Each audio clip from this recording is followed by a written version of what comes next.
Welcome to my channel easy learning account. आज की इस वीडियो में हम चैप्टर 3 को ही आगे बढ़ाएंगे और लास्ट वीडियो में हमने अकाउंटिंग कॉन्सेप्ट के बारे में पढ़ा था।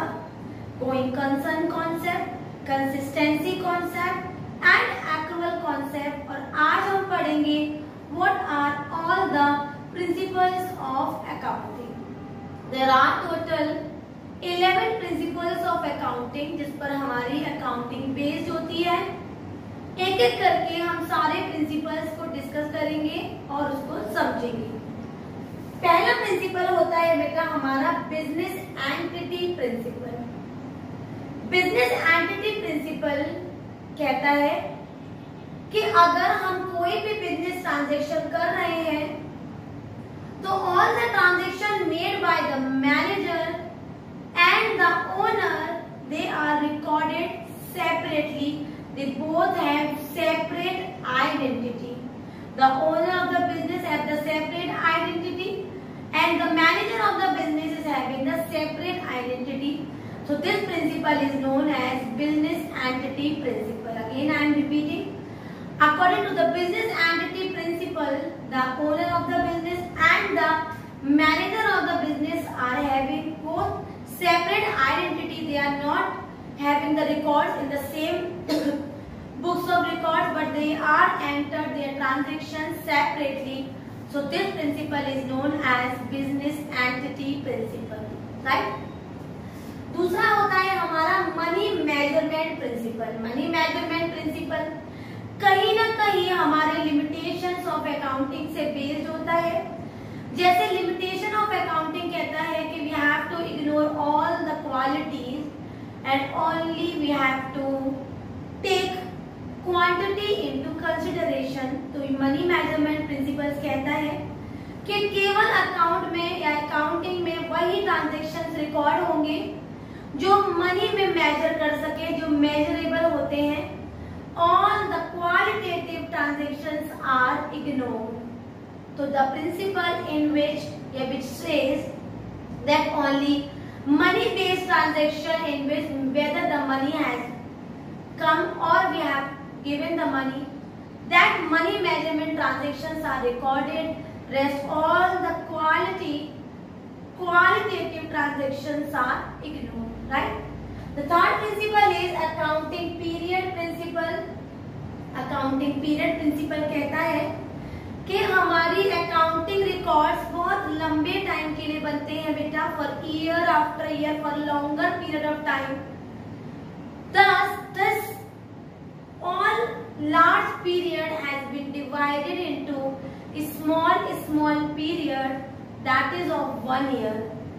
That 1 year may be calendar year starting from 1 January and ending 31 December, or maybe financial year which starts from 1 April and end on 31 March.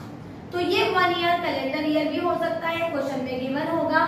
और अगर कुछ भी नहीं है तो by default financial year that is starting from 1 April and ending on 31 March. So according to the accounting principles या फिर accounting period principle, the whole time of the organization workings has been divided into a small time period that is known as 1 year. That 1 year is known as accounting period, whether it is financial year or the calendar year. It is given in the question whether it is financial or calendar.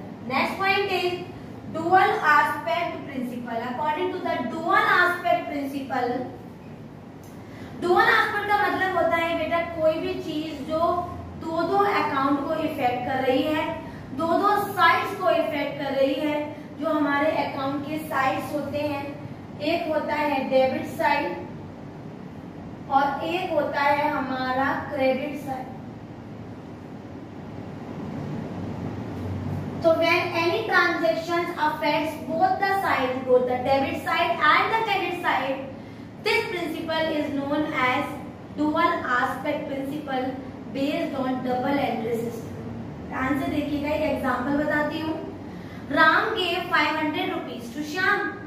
Now Some amount has been deducted from the Ram account and the amount is added on the Shyam's account, क्योंकि एक ने एक को पैसा दिया तो दो account effect हुए, डेबिट में हमारे श्याम का अकाउंट और क्रेडिट में राम का अकाउंट. तो this aspect is known as dual aspect principle. So when the account has been affected two sides, both the sides, debit side as well as credit side, so this principle is known as dual aspect principle. The fourth next point is fifth one is full disclosure principle. Full disclosure का मतलब होता है पूरी चीज, हर एक चीज को accountant को बता देना. फॉर एग्जाम्पल, अगर मैं एक ABC नाम की कंपनी है, उसका अकाउंटेंट हूँ और सारा अकाउंटिंग वर्क मैं ही करती हूँ. If the owner of the company hide some necessary information from me, और उन्होंने मुझे कुछ इंफॉर्मेशन नहीं बताई, तो बच्चे मैं उसको रिकॉर्ड भी नहीं कर पाऊंगी, और जब मैं उसे रिकॉर्ड नहीं करूंगी तो कहीं ना कहीं इस चीज का इफेक्ट मेरी फाइनेंशियल स्टेटमेंट पे पड़ेगा और फाइनेंशियल स्टेटमेंट करेक्ट नहीं आएगी. So according to the principle of full disclosure, each and every information should be given to the accountant who is making the record. No any information necessary should be hidden by the accountant who is making the records.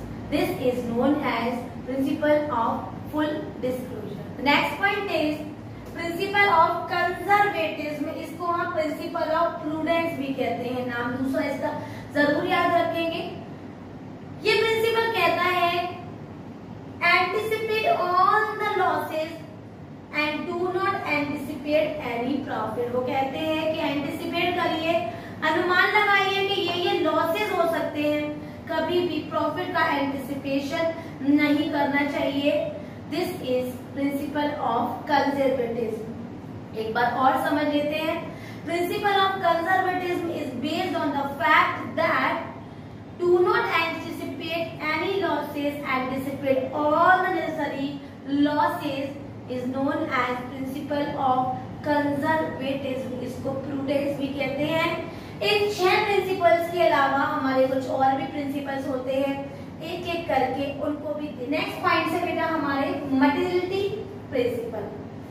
Materiality principles हमसे ये कहते हैं कि an item is material depends on the investor how much it is affecting the investor.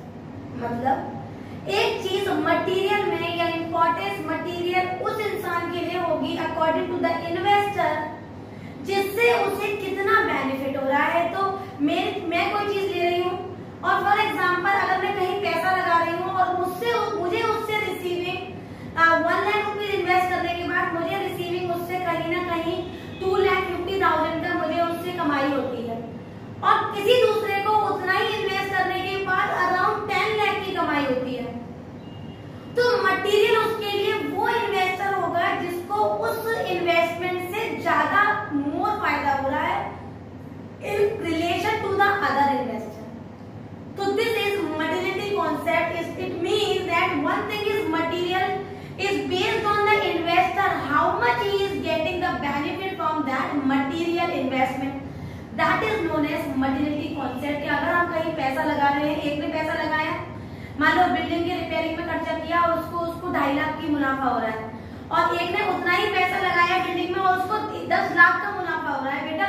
तो what is which is more benefit? The second investor who is getting much more benefit. That is materiality concept. The next is historical cost principle. Historical cost principle बहुत आसान है. अगर एक example बताऊं तो for example बेटा अगर मैंने एक स्कूटी परचेज की, फॉर एग्जांपल मैंने सेकंड हैंड ली है and that amount is around 30,000, right. Now I am making one my balance sheet and I am showing the assets. चाहे 3 साल बाद मैं उसके रिकॉर्ड दिखा रही हूँ कि आज मेरे पास कितनी कितनी संपत्ति है और कितने कितने रुपए की है. अगर उसकी आज की मार्केट वैल्यू मेरी एसेट्स की 10,000 भी रह गई है, 15,000 भी रह गई है, फिर भी मैं उसको कॉस्ट प्राइस में दिखाऊंगी. मैं उसका अमाउंट वही 30,000 दिखाऊंगी जितने की मैंने उसे खरीदा था, चाहे यूज करने के बाद वो डेप्रिशिएट हो जाए या ना हो जाए. This is known as historical cost principle. That is records are shown at the cost price of what price it has been purchased. That is known as historical cost principle. The next is matching principal. Matching principal साफ साफ यही कहता है कि हमें इस principal का ध्यान रखना चाहिए कि all the expenses of the business should be compared और related with the revenue of the business. हम एक बिजनेस में कितना खर्चा करते हैं और कितना कमाते हैं उस बिजनेस में, इन दोनों का प्रॉपर मैचिंग होना चाहिए इन ऑर्डर टू जज whether the profit is in, whether the business is in profit or the business is in loss। इस चीज को आइडेंटिफाई कराने के लिए एक्सपेंसेस को हमेशा रेवेन्यू से मैच करते रहना चाहिए। ये नहीं है कि बहुत एक्सपेंसेस हो रहे हैं, रेवेन्यू कुछ नहीं, रेवेन्यू बहुत हो रही है, एक्सपेंसेस हम बहुत कम कर रहे हैं, तो ऐसा नहीं होना चाहिए। The next is revenue recognition concept. Revenue recognition concept हमसे ये कहता है, रेवेन्यू माने होता है बेटा हमारी आय, तो रेवेन्यू को रिकॉग्नाइज करते रहना चाहिए।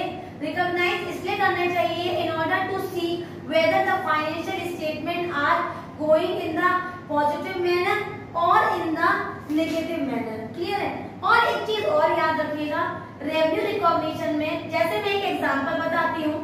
फॉर एग्जांपल मैंने किसी से कुछ चीज परचेज की और मैंने परचेज करते हुए बच्चे परचेज का मैंने उसको ऑर्डर दिया है ऑन 1 अप्रैल। अब ऑर्डर मैंने 1 अप्रैल को दिया, लेकिन वो पेमेंट उस चीज की खरीद का मैंने उसको दिया है इन सितंबर। तो मनी ट्रांजैक्शन मतलब पैसे का एक्चुअल लेन देन मैंने कब किया? In the month of September. तो revenue recognition will be the date on the month of September, क्योंकि एक्चुअल ट्रांजैक्शन मेरा उसी समय हुआ, पैसे का लेन देन सितंबर में हुआ है, तो September record will be maintain, right. अगर हम कोई चीज का ट्रांजैक्शन फिक्स कर लेते हैं लेकिन उसका money transaction after the future course of action करते हैं, तो the time when the transaction has been made, this is known as revenue recognition concept. क्योंकि हमने कुछ जो चीज ऑर्डर की या बोल दिया कि हम इसे लेंगे, लेकिन उसका पैसा तो हमने एक पर्टिकुलर डे के बाद किया ना, तो जिस दिन हमारे पैसे का लेन देन हुआ है, जिस दिन मनी आया है, that day is known as, that day is recorded, and this principle is known as revenue recognition concept। The last one is variable objective concept. बहुत इजी कॉन्सेप्ट है ये। प्रिंसिपल भी लिख सकते थे यहाँ पर, कॉन्सेप्ट भी लिख दिया, कोई इशू नहीं है। तो ये प्रिंसिपल हमसे कहता है वेरिएबल कॉन्सेप्ट कि कभी भी बच्चों हमें अकाउंट बनाने में, रिकॉर्ड करने में, फाइनेंशियल स्टेटमेंट बनाने में, general ledger, trial, trading and P&L, whatever we are recording, we are maintaining the records, we should not be doing personal bias. हमें पार्शियलिटी नहीं करनी है, हमारी हर चीज फ्री फ्रॉम बायस होनी चाहिए, उसमें कुछ भी ऐसा नहीं हो कि वो मेरे जानने वाला है या वो मेरा दुश्मन है। तो हमेशा रिकॉर्ड एक ईमानदारी से बनाना है। No one is friend and no one is enemy while making the record. तो हमें कभी भी पर्सनल बायस नहीं करना चाहिए। नेक्स्ट टॉपिक है हमारा अकाउंटिंग स्टैंडर्ड। इसको मैं कल पढ़ाऊंगी, बस मैं इसकी डेफिनेशन बता देती हूँ। अकाउंटिंग स्टैंडर्ड उस सेट ऑफ गाइडलाइंस को कहते हैं, उन रूल्स एंड रेगुलेशंस को कहते हैं जिन्हें हमारे अकाउंटिंग प्रिंसिपल्स या हमारे रिकॉर्ड्स फॉलो करते हैं in order to show the financial statement. Financial statement को दिखाने के लिए जो हम गाइडलाइंस, रूल्स, रेगुलेशंस को यूज करते हैं under generally accepted accounting principles, this is known as accounting standard. इसकी क्या लिमिटेशन है, क्या इंपॉर्टेंस है, क्या ऑब्जेक्टिव्स हैं, इसको हम अपने नेक्स्ट वीडियो में पढ़ेंगे। और अगर आपको आज के प्रिंसिपल्स और the meaning of the accounting standard समझ में आ गया हो, सारी बात आपको एक एक करके एक एक प्रिंसिपल की क्लियर हो गई हो, तो मेरी वीडियो को लाइक करें, शेयर करें और मेरे चैनल को सब्सक्राइब जरूर करें।